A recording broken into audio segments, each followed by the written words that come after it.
Olá pessoal, boa tarde a todos, sejam todos bem-vindos. Eu sou o professor Marcos Lima, já conhecido aqui no canal da Fortes, e vamos tratar novamente, mais uma vez, sobre reforma tributária. Hoje nós vamos falar sobre o alinhamento entre advogado e contadores para a reforma tributária, como vai ser esse comportamento, quais são as polêmicas que nós temos. E ninguém melhor, né, para trazer um conteúdo tão importante, tão relevante como esse, como o professor Felipe Teixeira, que é advogado e tributarista também. Vou já falar um pouco da sua carreira, mas dê as boas-vindas para o nosso público, meu amigo. Primeiro, muito obrigado pelo convite, é um prazer conversar sempre aqui com o amigo professor Marcos Lima. Sejam bem-vindos para esse nosso bate-papo aqui sobre esse tema tão em ebulição, por assim dizer, como a reforma tributária. Excelente, professor. O professor Felipe Teixeira é contador, né? Quase contador, de né? coração, sim. É advogado, tributarista, é sócio da Altra Nunes e Teixeira, advogados aqui em Fortaleza, do estado do Ceará.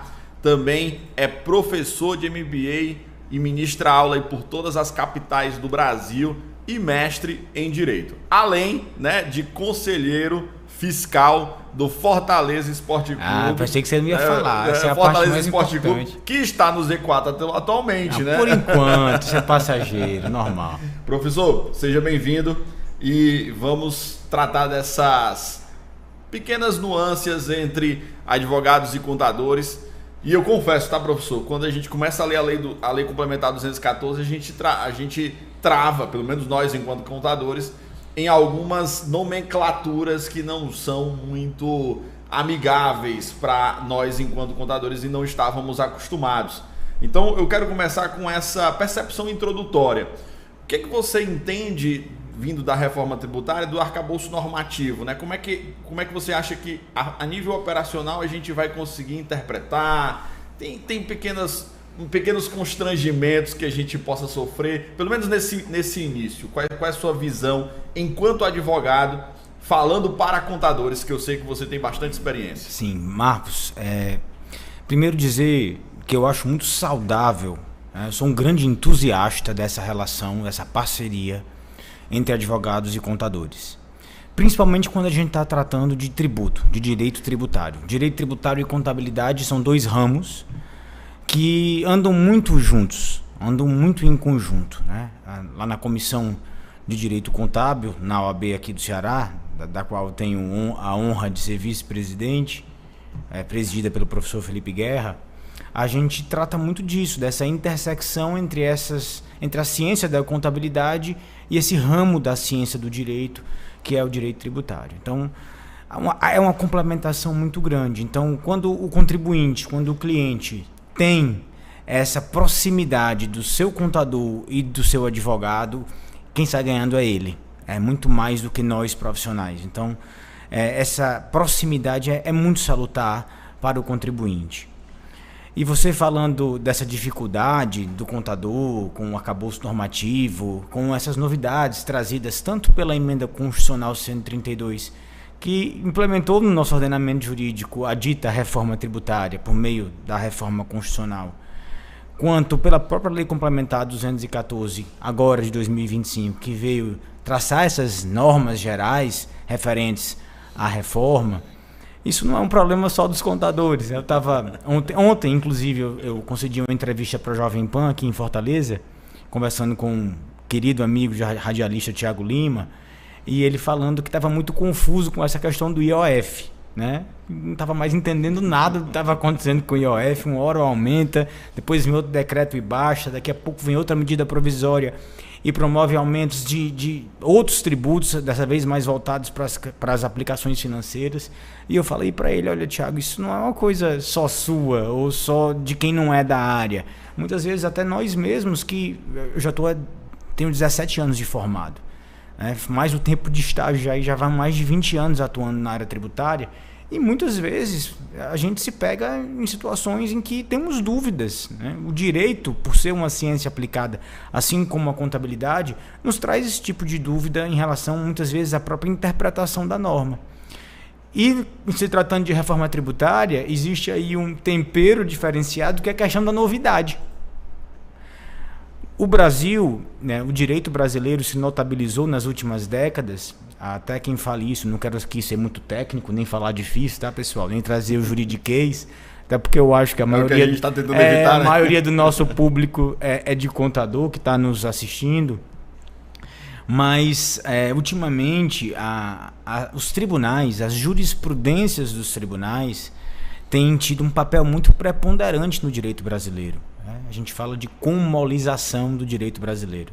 Apesar da gente seguir aqui uma norma de civil law no Brasil, o common law é mais próprio dos países anglo-saxônicos, como os Estados Unidos e a Inglaterra. As decisões dos tribunais hoje têm tanta força no direito brasileiro que a gente fala em comolização do direito brasileiro. Mas essas decisões dos tribunais, que a gente chama de precedentes ou de jurisprudências, quando esses precedentes já existem em um volume determinado, elas ajudam muito a gente que atua na área tributária a ter um norte, né, de como fazer em determinada situação. Porque quando o tribunal julga uma questão, ele decide um caso parecido com o que você vai enfrentar no futuro. Então você já sabe mais ou menos como guiar o contribuinte ou teu cliente diante daquela situação. Olha, não vamos por esse caminho não, porque os tribunais estão julgando contra o contribuinte. Não vamos tomar esse crédito não, porque se a gente tomar esse crédito, provavelmente a gente vai ser autuado. E se a gente for para a justiça, a gente vai perder, porque os tribunais estão julgando dessa forma.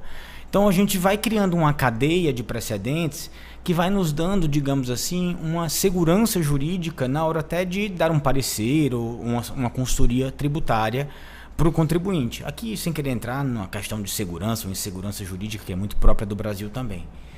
Particularidade brasileira, né? Se a gente for entrar nesse tema aqui, a gente passa a tarde inteira falando só nisso. Mas o fato é que com a reforma tributária, a gente está diante de uma novidade. A gente está diante da criação de um tributo, ou como preferirem, de dois, IBS e CBS, que são completamente novos. Então, nós vamos ter tribunais daqui para frente se debruçando sobre essa nova sistemática constitucional trazida pela Emenda Constitucional 132 e por essa nova norma, essa nova lei, que é a Lei Complementar 214. Então, tanto esses conflitos constitucionais trazidos pela Emenda Constitucional serão, em última instância, analisados pelo Supremo Tribunal Federal, assim se espera, como também os conflitos oriundos da Lei Complementar 214 serão, em última instância, analisados pelo Superior Tribunal de Justiça, para, a partir daí, né, serem gerados precedentes que vão tanto guiar os contribuintes e os profissionais que os assessoram, como vão também vincular os tribunais inferiores, como também a própria administração pública em alguns casos. Mas hoje a gente tem um cenário, digamos assim, meio nebuloso, Marcos. Porque como tudo é novo, né, alguns assuntos que a gente vai tratar, a maioria dos assuntos que a gente vai tratar aqui, a gente vai falar muito com base no que existe de literatura sobre o tema, que é muito exíguo ainda, é muito pouco. Interpretativo também. É muito, até mesmo quem está escrevendo agora sobre essa nova emenda constitucional e sobre a Lei 214, escreve evidentemente de forma embasada, de forma clara, porém muitas vezes fazendo a sua própria interpretação da norma. Sim. Né? Porque, repito, e também evidentemente com base em analogias e comparações com os tributos que já existem, principalmente com o ICMS, com o PIS e COFINS, que são tributos não cumulativos, assim como o IVA duo pretende ser, ou se propôs a ser, né? Então, assim, ainda é um terreno muito nebuloso que nós juntos, advogados e contadores, não é só o advogado, não é só o contador, eu sempre digo, duas cabeças pensam sempre melhor do que uma. Nós juntos vamos ter que descascar esse abacaxi. O que eu estou imaginando aqui, inclusive o professor Felipe soltou um artigo hoje num portal da Reforma Tributária, falando sobre a declaração assistida. E o mais interessante, pessoal, que a declaração assistida vai exigir que você busque mais conhecimento técnico e, portanto, jurídico até. Porque eu vou precisar compreender muito mais a legislação do que muitas vezes a gente precisa compreender a operação. Eu tenho que ler um manual do SPED, eu tenho que ler um manual da DCTF, e esqueço que o meu entendimento sobre a instrução normativa e sobre uma lei é muito mais valioso do que propriamente o que está na operação. E, professor, o que é que você percebe de movimento de mercado? Você acha que o contador e o advogado estão sincronizando nesse modelo? Eu sei que a gente discute muito tecnicamente, né? Mas você acha que o advogado, ele obviamente já é acostumado com isso, e você convivendo com os contadores, você acha que a gente tende a se espelhar no advogado na busca do conhecimento técnico, na busca da interpretação jurídica? Eu vejo o setor fiscal no futuro muito parecido com o setor jurídico. Aquele de emitir um parecer, de emitir uma interpretação da norma, porque operacionalmente praticamente não vai existir, porque já vai estar tudo assistida, né? Interessante a sua pergunta, Marcos, porque eu vejo no Brasil, evidentemente cada país tem a sua realidade, mas no Brasil eu sempre enxerguei isso desde o tempo de estágio. Eu sempre via o contador muito focado na parte mais de apuração do tributo e o advogado muito mais voltado para a parte jurídica da discussão mesmo, a parte de gestão de passivo tributário. Mas nessa parte mesmo operacional, de entender o que você acabou de falar, de apurar, de conhecer as normas, as instruções normativas, eu sempre vi a turma da contabilidade mais focada nisso. Uhum. Até porque na faculdade de Direito, eu sei que na de Contabilidade também não se aprofunda nisso, mas se não se aprofunda na de Contabilidade, na de Direito menos ainda. Então, por ter até essa percepção, eu decidi, assim que me formei, a primeira pós que eu fiz foi logo voltada para a contabilidade, né? Mas não propriamente para a contabilidade pura, e sim, eu queria fazer uma pós para aprender o que o contador faz na área fiscal. Entendi. Como são os regimes tributários, como que é a apuração do ICMS, como que são os regimes de apuração do PIS e COFINS. Então, isso eu queria aprender, porque eu queria ter a condição de conversar com um contador. O que é uma DECOMP, o que é um pedido eletrônico de restituição, como que é a apuração no Simples Nacional, que mudou muito de quando eu fiz minha primeira pós para agora, né? O Simples hoje está bem mais complicado do que... um tempinho, né? Já faz um tempinho, foi em 2008, tinha acabado de sair a Lei Complementar 123, quando eu fiz minha primeira pós. Mas eu sempre percebi isso. E do outro lado, do lado do contador, eu costumo sempre conversar com os meus alunos que são contadores, com os contadores, eu vejo muitas vezes uma certa conformidade do contador, conformidade no sentido de, não de compliance, de estar em conformidade, mas de conformidade no sentido de não contestar, né? De não contestar as normas que... Achar que o entendimento do fisco ele é pleno, ele é absoluto. Ele é absoluto.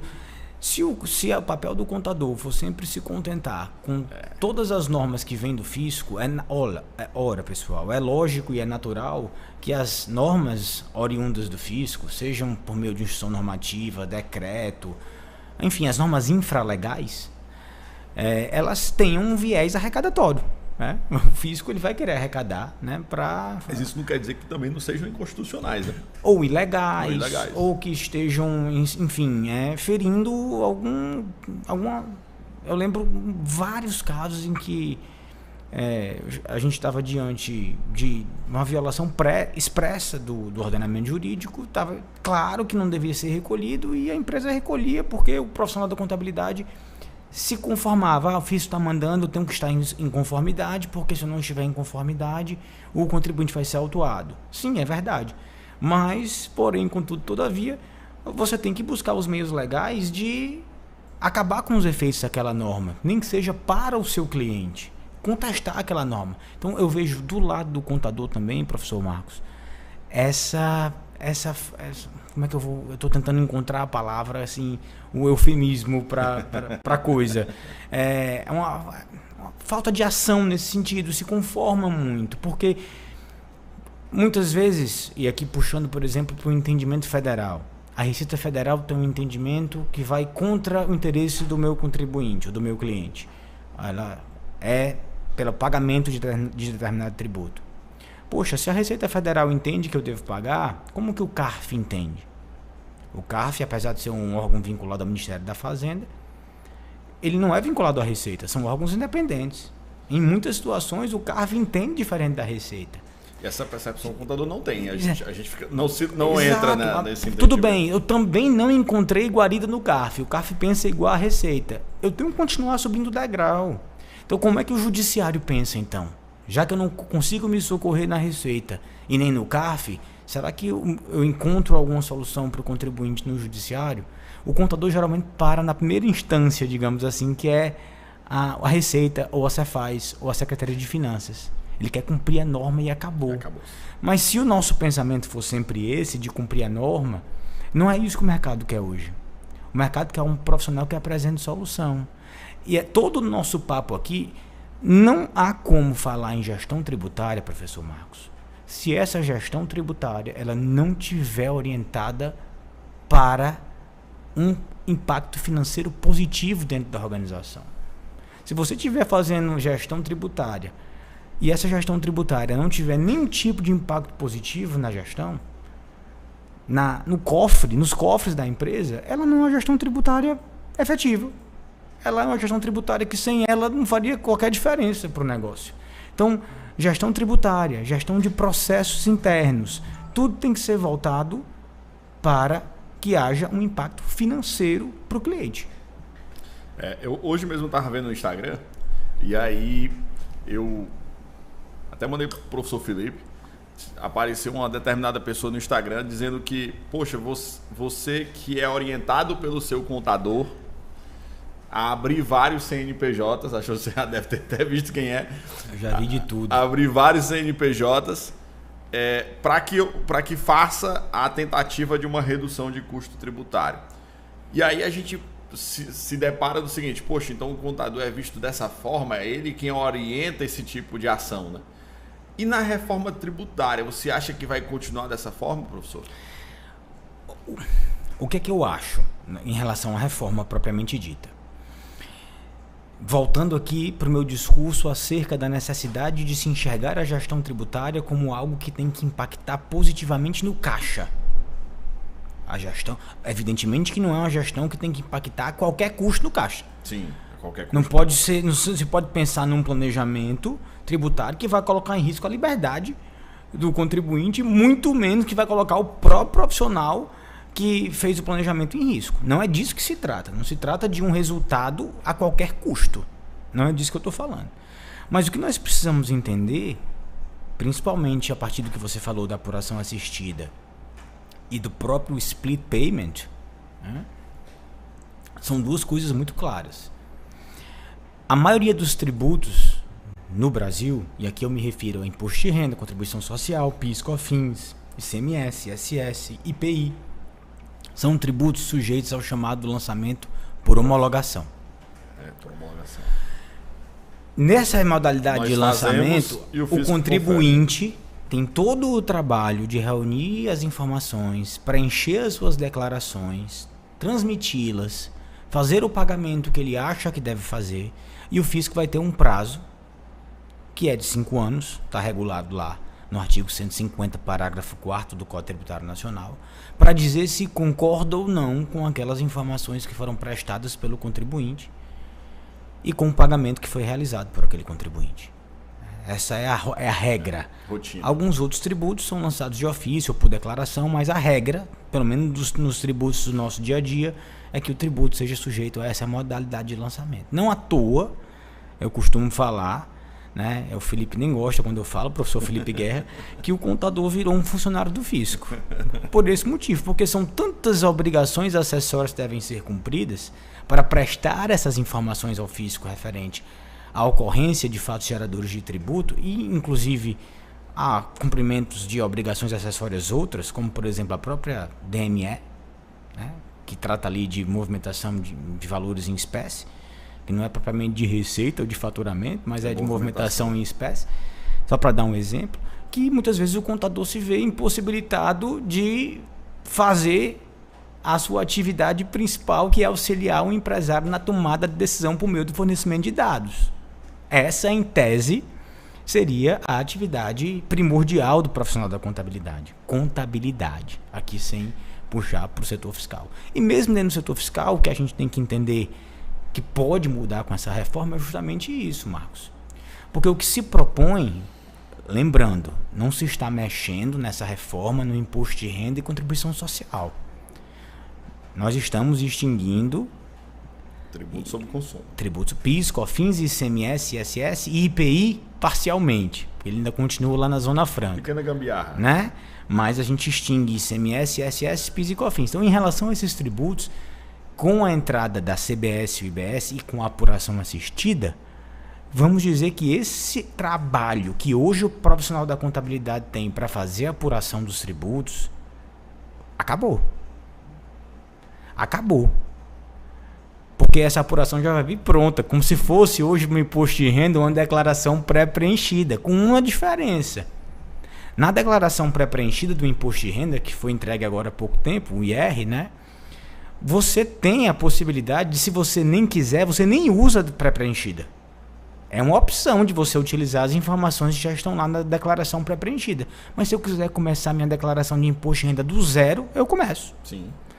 Na declaração assistida, não. Na apuração assistida, não. Né? Na apuração assistida, vai vir pronta a minha apuração e eu vou poder fazer alguns pequenos ajustes a título de débito e crédito. Eu não vou poder começar do zero, não vou poder mexer em tudo. Então, em tese, esse trabalho que hoje o profissional da contabilidade tem, em termos de volume de trabalho para estar preenchendo essas declarações, ele vai reduzir para esses tributos sobre o consumo. Sim. Drasticamente. Muito grande esse. Então, esse impacto para o profissional da contabilidade eu vejo de forma muito efetiva. Muito efetiva. Isso é um ponto.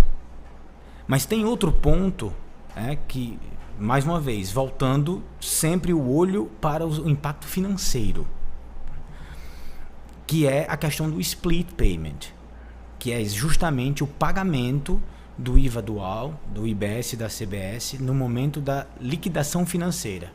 Ou seja, passei o cartão de crédito, comprei a mercadoria, foi R$100, foi. Do 100, 27, 27,5, já vai ficar lá retido a título de IBS e CBS. O que acontece hoje? Vamos raciocinar aqui, nós dois. Né? Que dia é hoje? Hoje é 18. 18 de junho. Pronto. Vamos pensar, a gente está falando de tributo sobre o consumo, né? Vamos pensar aqui em PIS e COFINS. PIS e COFINS, qual é a hipótese de incidência do PIS e COFINS? Faturamento. Faturamento se eu tiver no lucro presumido ou receita bruta se eu tiver no lucro real. Se você tiver uma receita bruta ou faturamento hoje, vamos supor que você está vendendo uma mercadoria. Vendi hoje, dia 18. Fato gerador aconteceu hoje, 18 de junho. Quando é que você vai pagar o PIS e COFINS referente a esse faturamento que você teve hoje, dia 18 de junho? Só dia 25 de julho. Ou seja, mais de um mês depois.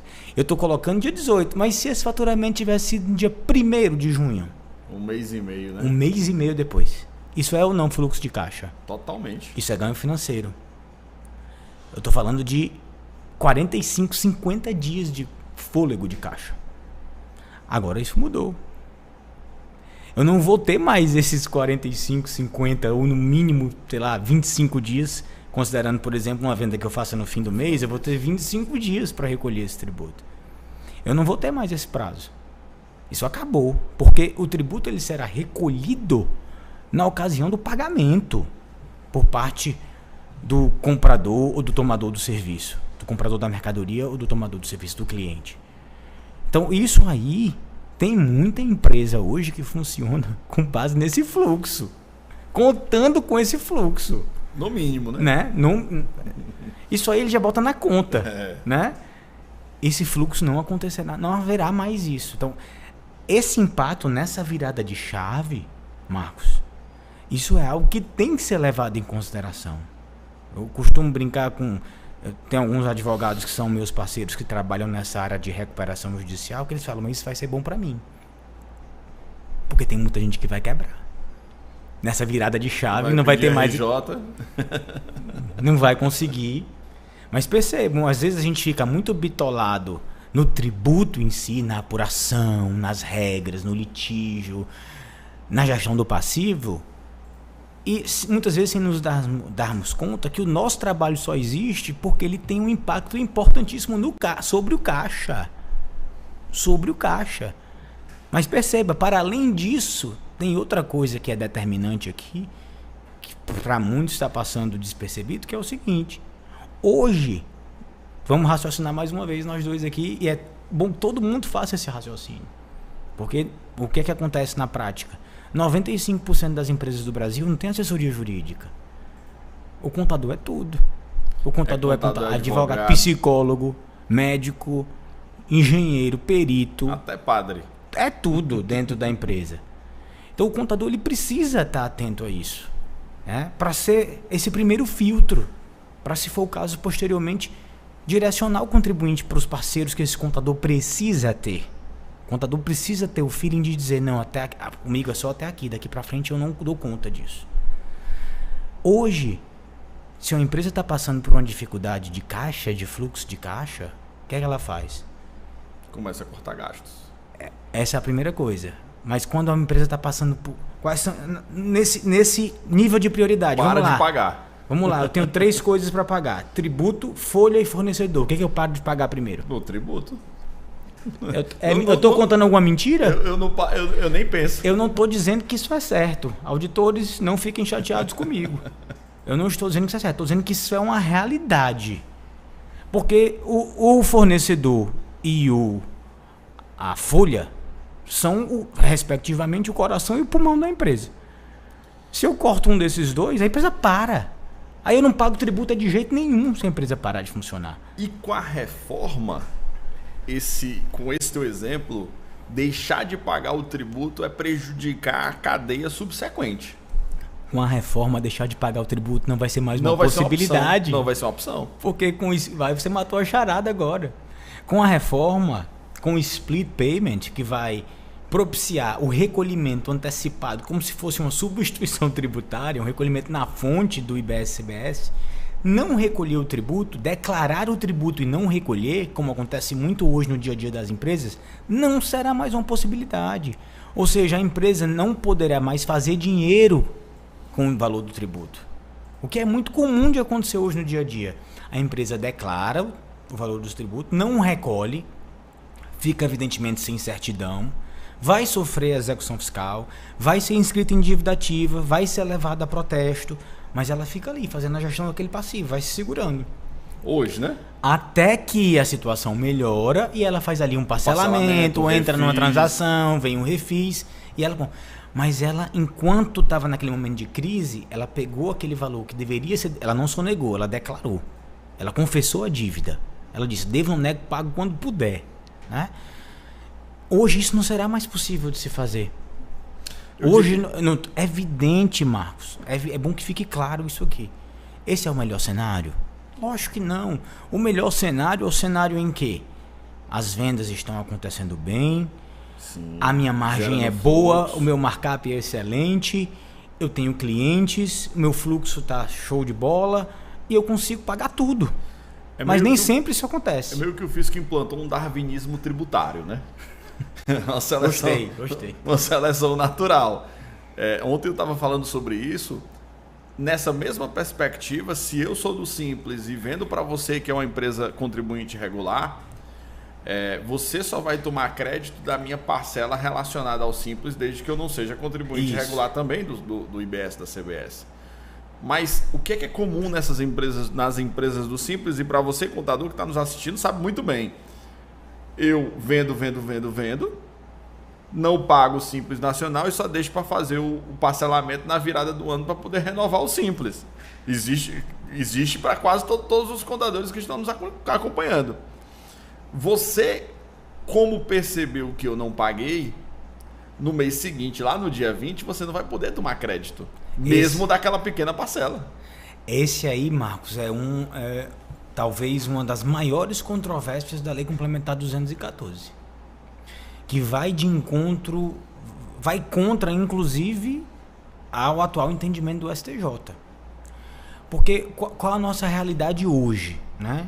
Lembrando que a gente só começa, o IBS e a CBS só começam a ser cobrados em alíquotas baixas a partir do ano que vem. Sim, e então, 2027 para o Simples. Isso. Né? Então, assim, hoje a gente não tem ainda a cobrança do IBS e CBS. Mas hoje como é que acontece? Se eu compro uma mercadoria da sua empresa, Marcos Lima, eu contribuinte do ICMS, você contribuinte do ICMS, adquiri sua mercadoria, paguei bonitinho, você emitiu a nota veio lá com o ICMS destacado, tomei o crédito. Evidentemente, tomei esse crédito, levei lá para minha apuração. Lógico, em função do desconto desse crédito, eu paguei menos ICMS. Sim. No final daquela competência. Por algum motivo, passaram-se alguns meses, a Cefaz foi lá, lhe fiscalizou, você, meu fornecedor, e disse que aquela nota que você emitiu para mim, ela era uma nota inidônea. E que, portanto, eu, que adquiri aquela mercadoria, tomei um crédito indevido. Já que a sua nota era inidônea, não poderia haver, naquela operação, transferência de crédito para o adquirente. O STJ já tem esse assunto simulado para dizer o seguinte: se você é um adquirente de boa fé, se você comprou a mercadoria, se você pagou por ela, houve uma emissão de nota, tudo bonitinho, e posteriormente aquele documento ele é declarado inidôneo, não tem nada, o seu crédito permanece válido. Você não tem nada a ver com isso. Você, contribuinte adquirente, não tem a obrigação de estar fiscalizando quem está lhe vendendo mercadoria. Até porque você estaria atribuindo para o particular uma função que é do fisco. De estar vendo se aquela empresa é regular, se a nota é inidônea. Ora, a nota preenche todos os requisitos formais. A nota está aqui bonitinha. Quem que me garante, Marcos, por exemplo, que aquele cara não vai lá emitir a nota para mim e depois de uns dias ele vai lá cancelar aquela nota? Sim. Você acha que esse tema vai gerar bastante polêmica? Como que está hoje na Lei Complementar 214? Hoje eu só posso tomar crédito. Quando o IBS e a CBS são recolhidos pelo split payment, né? Ou seja, comprei a mercadoria, foi paga a mercadoria pela ocasião da compra lá, do pagamento pelo boleto, pelo cartão de crédito, tá tudo certo. Porque ninguém tem dúvida que o IBS e a CBS foram pagos naquela operação. Sim. E, portanto, o adquirente, se for contribuinte do tributo ou dos tributos, vai poder tomar aquele crédito. Split payment, tranquilo. E quando eu estiver falando, por exemplo, de uma aquisição em espécie? Que aí que não vai ter como ter split, é pelo próprio contribuinte. Não tem como ter split payment. Não.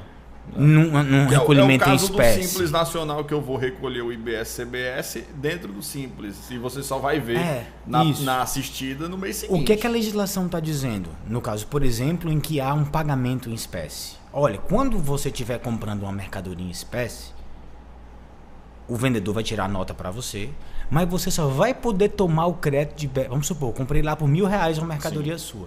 Você que está comprando só vai poder tomar o crédito de IBS e CBS se quem lhe vendeu a mercadoria pagar o IBS e o CBS essa operação. Me diga uma coisa, vamos para a realidade de hoje de novo. Atenção, minha gente, vocês são contadores, estão aí apurando o ICMS o tempo inteiro. Você tem como controlar hoje quando uma pessoa tira uma nota de venda de mercadoria para você. Eu não vou nem perguntar se você tem como controlar se o cara pagou o ICMS, não. Você tem como controlar se ele levou pelo menos para apuração? Tem como saber? Não. Não tem a menor condição. Ah, não, mas é porque agora vai ter uma plataforma na qual você vai conseguir saber se ele pagou ou não. Tudo bem. Tudo bem. O que não se... Saber se ele pagou ou não é só um detalhe. O que não pode ser é vedada a minha tomada de crédito pelo fato do cara que me vendeu a mercadoria não ter pago o IBS e a CBS. Por quê? Porque essa é uma obrigação dele, não minha. O meu crédito, nos moldes em que é hoje, ele tem que ser garantido, nos moldes em que é hoje para o ICMS, né? Tomando o ICMS como exemplo. O meu crédito ele tem que ser garantido. E o fisco que vai lá autuar, cobrar, penalizar aquele cara que recebeu os R$1.000, que deveria ter reservado os 270, os 275 para o IBS e a CBS e não recolheu. É disso que se trata. Você está inviabilizando a tomada de crédito por parte do contribuinte em função de uma infração que não foi cometida por ele. Porque ele, quando pagou o valor, aqui evidentemente agora o IBS e CBS são calculados por fora, Sim. né? Então eu teria aí 700 e poucos reais do valor da mercadoria e mais um valor do tributo. E o cara lá não recolheu, o vendedor não recolheu, porque a operação foi em espécie. Então a gente vai ter, essa é uma das coisas que com certeza vai parar na discussão e vai ser decidida em última instância pelo Superior Tribunal de Justiça. Atrelado a isso, eu quero trazer 2 assuntos para a gente se encaminhar para o final, professor. Essa estruturação de responsabilidade solidária, né? Que a gente começou a falar agora de responsabilidade solidária. Poxa, se você não recolher, então faça o seguinte, eu recolho e tomo crédito, né? Ou então eu não posso tomar esse crédito. Quer dizer que o crédito é via pagamento.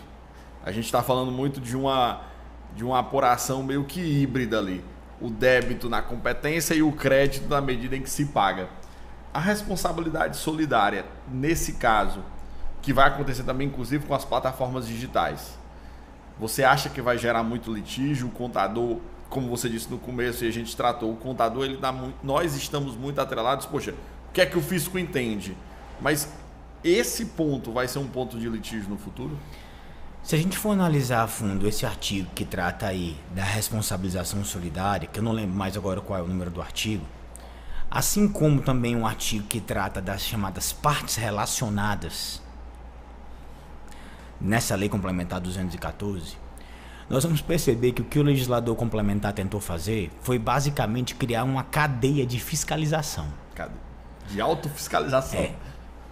Olha, se preocupe com o seu fornecedor, se preocupe com o que o seu cliente está fazendo, se preocupe com o que o seu contador está fazendo, se preocupe com o que o seu programador, quem faz os seus programas aí, que é quem vai gerar crédito também, está fazendo, porque até esse programador pode ser responsabilizado solidariamente. Tem lá na lei. Sim. A possibilidade de responsabilizar, inclusive, quem a empresa de software. Exatamente. Evidentemente que em determinados casos. Claro. Né? Naqueles casos em que ela faz alguma coisa que vá suprimir, reduzir o valor do tributo a recolher. Mas, claramente, nós já temos no Código Tributário Nacional previsões de responsabilidade. Responsabilidade solidária, responsabilidade subsidiária, responsabilidade por sucessão, responsabilidade de terceiros. Tem vários tipos. Essa lei complementar 214, ela reforça alguns pontos do Código Tributário Nacional e estende essa responsabilidade. E qual que é o risco disso, pessoal? Quando vocês pararem para ler essa parte relacionada à solidariedade, vocês vão ver que o nível de subjetividade que a lei confere para quem vai aplicá-la é imenso. E quem que vai aplicar essa lei no frigir dos ovos, professor Marcos Lima? O auditor fiscal. O auditor fiscal, quando for fiscalizar a empresa, é que vai entender se diante daquela situação, os elos conectados àquele contribuinte fiscalizado são ou não, devem ou não ser responsabilizados por aquela infração. É um poder muito grande dado para o agente fiscal. Lógico que o contribuinte, eu costumo dizer, o auto de infração de natureza fiscal não é o fim da linha. O contribuinte não precisa baixar a cabeça para o auto de infração. Ele pode, evidentemente, impugnar aquele auto de infração, se defender daquele auto de infração administrativamente. Porém, é uma dor de cabeça. Está se conferindo um poder muito grande por meio do aumento desses casos de responsabilidade solidária e do conceito de parte relacionada, do que é ou não parte relacionada nessa lei complementar 214. Com certeza nós veremos, você vai ver, muita discussão acerca disso também no judiciário. Imagino, professor. Professor, e para a gente encerrar, a gente vem discutindo um pouco sobre o local da operação. Só para a gente bater esse ponto, que eu já recebi algumas perguntas vindas daqui do canal, como que você entende que vai funcionar, né? Já que o contribuinte, teoricamente, tem-se o local da operação no destino, né? É um negócio novo. A gente até consegue visualizar isso no ISS em dado momento, a depender do tipo de serviço que esteja sendo prestado. Mas para a gente, nesse modelo, a gente se pergunta, poxa, sendo do destino, imagina os municípios, né, organizando isso. São mais de 5.500 municípios no Brasil, que você vai ter, inclusive, os municípios quem vão determinar parte da alíquota, né? Isso já é uma previsão da própria Lei Complementar 214. Como é que você vê também o futuro disso, né? A confusão que não vai ser em relação a essa destinação, para a gente poder entender um pouco sobre esse tópico, porque realmente é um assunto polêmico e eu vejo muito litígio nisso. Professor Marcos Lima, eu digo sempre que essa reforma tributária é algo que me causa, digamos assim, um mix de sentimentos. Eu procuro sempre ser muito otimista nas minhas coisas. E aí sempre que eu tento ter um olhar positivo para a reforma, sempre me vem uma coisa puxando, mas tem o outro lado, né? Eu vejo como talvez o maior ponto positivo da reforma é essa redução da competência para legislar dos estados e municípios. Ah, mas e o princípio federativo? Isso é um absurdo. Sim, existe um princípio federativo, tanto é que foi criado um IVA dual, né? Sim. É meio que uma coisa, digamos assim, forçada para dizer, olha, os estados e municípios ainda têm uma participação, estão arrecadando aqui o IBS por meio do comitê gestor. Mas é preciso que a gente lembre que se nós vivemos no manicômio tributário atual, é porque nós temos 26 estados e um Distrito Federal legislando acerca de ICMS, IPVA e TCMD, e nós temos mais de 5.000 municípios legislando acerca de ISS, ITBI e IPTU, para não falar das taxas, que são aí tributos de competência cumulativa entre todos esses entes. Certo? Então, esse problema, aparentemente, com o IBS nós resolvemos, porque nós temos uma legislação unificada e as normas infralegais, elas vão partir todas do comitê gestor do IBS. Então, nesse sentido, ponto para nós, né? Mas aí entra a questão do princípio do destino. E aí eu fico pensando, mas meu Deus, se eu for uma empresa que presta serviço no Brasil inteiro e partindo do pressuposto que o tributo será devido no local do destino, significa dizer que se eu tiver sediado aqui em Fortaleza, eu posso ser fiscalizado por 5.000 municípios. Hoje, via de regra, eu sou fiscalizado pelo município do local do prestador, sim, que é Fortaleza, no exemplo que eu estou dando. Mas você entendeu? Sim. Como tudo tem dois lados, né? Como tudo tem um lado positivo e um lado negativo, então existe essa complicação em relação a isso. Especificamente em relação ao local da operação, pegando o gancho aqui no que eu vinha falando, eu acho que está no artigo 11 da Lei 214 essa questão. Eu acho que lá ele traz 10 ou 11 previsões de local da operação. Pessoal, posso estar equivocado, tá? Mas eu acho que é isso. São 10 ou 11 previsões do local da operação. E como é que eu entendo isso? Eu entendo isso como uma possibilidade de fazer planejamento. Conhecer essas novas previsões. Por exemplo, eu vou dar um exemplo aqui que eu me lembro, tá? Uma das previsões lá diz respeito aos serviços prestados de forma virtual. Sim. O que é que ele diz? Que quando o serviço for prestado de forma presencial, o IBS será devido no local do estabelecimento do prestador. Porém, se esse serviço for prestado de forma virtual, ainda que parcialmente, olha só, ainda que parcialmente, o tributo será devido no local do domicílio do adquirente. Ou seja, imagina a situação em que um contador está prestando uma consultoria, começa a prestar a consultoria de forma presencial, para no meio e diz, olha, vamos terminar a consultoria pelo Google Meet. Ou seja, eu estou dentro de um caso em que o serviço foi prestado parcialmente de forma virtual. Nesse caso, eu estou mudando o local da prestação. E aí, evidentemente, como você bem colocou de forma muito inteligente, os municípios eles vão ter autonomia para mudar a alíquota do IBS. para estabelecer alíquotas diferentes. Então, eu posso estar diante de uma possibilidade de fazer o quê? Opa, peraí, nesse caso é melhor fazer parte do serviço de forma virtual. Porque eu desloco a competência para o local do tomador do serviço. E lá no município dele a alíquota é menor. Então, todas essas novidades, pessoal, elas são desafiadoras? São. Ou vocês acham que não são para mim, para o professor Marcos Lima, para todos nós da área tributária? Para a gente também é novidade. A diferença é que a gente tem que estar estudando mais para estar falando sobre isso. Mas o que é que a gente tem que... Como é que a gente tem que enxergar isso? Poxa, eu tenho que ver onde estão as oportunidades. Isso aqui é uma norma que eu posso utilizar para fazer um planejamento. Sim. Uma norma boba de local da operação.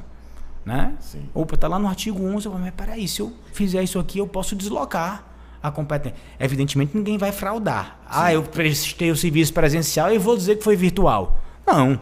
Né? Você vai enquadrar a realidade para favorecer uma tributação, para propiciar uma tributação menor. Eu acho que é nesse sentido. É conhecer a lei, ler a lei, estudar e, evidentemente, tentar acoplar o que for acontecendo no dia a dia dentro da melhor situação, repito, de forma a fazer a melhor gestão tributária para impactar positivamente no caixa da organização. Excelente, professor. O grande ponto, né, para a gente retirar de tudo isso que nós conversamos, focado muito na emenda constitucional 132, na lei complementar 214, é que o alinhamento entre advogado e contador, ele se torna muito mais prazeroso, digamos assim. Porque o advogado não vai também só entrar no momento de litígio, ele também vai ajudar o contador no momento de planejamento, no momento de simulação, porque a gente precisa entender um pouco mais da norma. E nós, contadores, precisamos ter a humildade de que, poxa, muito do que tem na norma tem um histórico de entendimento mais jurídico do que propriamente operacional contábil. E eu preciso me declinar isso e, poxa, conversar mais com os advogados para saber como é que vai ser minha sistematização de controle, porque boa parte vai ser assistida, então agora eu tenho que interpretar mais. Eu tenho que me preocupar em não satisfazer só o fisco, mas satisfazer o direito do meu contribuinte, que é uma coisa que a gente precisa aprender com os meus amigos advogados. A satisfação do direito do contribuinte prevalece a satisfação do dever de pagar o tributo para o fisco. Então, tudo isso vem de aprendizagem daquilo que a gente vem desenvolvendo com os tributos atuais, mas que a gente vai levar agora para os tributos novos. Então, professor, nesse modelo, as considerações finais para a gente encerrar a nossa linha de raciocínio, que eu entendo é que a nossa parceria enquanto advogado e contador vai ficar ainda mais soberana, ainda mais latente. E não aquela conversa de que o advogado só entra no processo depois que o contador erra. Isso é coisa do passado muito distante. Então, eu deixo aqui a mensagem para vocês, enquanto contador, é que eu consulto os meus amigos advogados constantemente. E eu digo mesmo. Para a gente tirar dúvidas. E é verdade. A gente está falando o que a gente está falando aqui é verdade mesmo, tá, gente? Eu mesmo estou sempre conversando com o professor Marcos Lima, com o professor Felipe Guerra, com vários outros profissionais da área contábil, para tirar dúvida, para trocar ideia mesmo, né, Marcos? A gente fala muito sobre incentivo fiscal, fala muito sobre tudo. PIS e COFINS. Tudo, né? Perdecomp. Essa semana mesmo a gente falou sobre Decomp, não foi? Sobre um caso lá... Saldo credor. Saldo credor de PIS e COFINS. Que, inclusive, na reforma tributária, vai ser um objeto constante. Isso. De saldo credor. Então, essa tratativa consultiva, ela tende a ser muito mais latente com a reforma tributária, porque a gente tende a não investir tanto tempo num processo operacional desgastante. Exato. E assim, pessoal, eu sei que é muito difícil, o operacional ele toma muito tempo. Muito tempo. Aliás, parabéns para vocês que pararam para assistir esse bate-papo, porque eu sei que é difícil se afastar do trabalho para assistir o bate-papo. Mas a gente vai ter que arrumar esse tempo, né? De fazer os dois. Se vai ser de noite, se vai ser no fim de semana.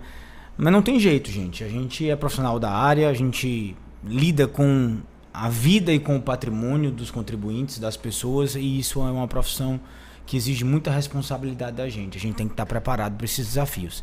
E essa preparação, evidentemente, também vai propiciar muitos ganhos financeiros para quem estiver ali pronto para aproveitar as oportunidades. Então é isso, é continuar estudando e estar ciente de que, repito, 2 ou 3 cabeças pensam melhor do que uma só. Então essas parcerias, advogado, contador, isso não é uma relação de conflito, nem uma relação de competição. Né? É uma simbiose perfeita que pode gerar ganhos, principalmente para a empresa, para o contribuinte que está sendo assistido pela gente. Show de bola, professor. Quero agradecer sua presença aqui. Quero agradecer sua contribuição. Só você e a belíssimas palavras, né? Muitas considerações e raciocínios que envolvem a reforma tributária de um ponto de vista que complementa o que a gente já vem tratando aqui há alguns meses. E a Fortes ela vem investindo exatamente nessa seara de uma abertura de interpretação sobre a reforma tributária e de um investimento também do ponto de vista intelectual para que o contador ele possa entrar nesse ponto disruptivo. Eu não posso deixar a reforma tributária de lado. Exato. Eu preciso estudar. Então, a Fortes está de parabéns também sobre essa vertente e que o incentivo ao contador que está nos assistindo é que estude a Lei Complementar 214, estude a Emenda Constitucional 132, estude as notas técnicas que saíram. Teve uma nota técnica que saiu agora em maio para abril. Então você tem muita coisa para estudar. E nós estamos aí exatamente à disposição de vocês. Professor, quer deixar seu Instagram? prof.Felipe Teixeira. Me sigam lá para a gente trocar uma ideia. Perfeito. E marquem a gente, né? Nas publicações. Bateu uma fotinha, marca a gente também, @prof.marcoslima, Fortes Tecnologia. E pessoal, muitíssimo obrigado pela participação, muitíssimo obrigado pela contribuição. Hoje eu não consegui ler os comentários, mas posteriormente a gente vai fazer a curadoria e faz os comentários, faz as considerações sobre os comentários e ficamos inteiramente à disposição. Muito obrigado e boa tarde. Um abraço, pessoal. Até mais.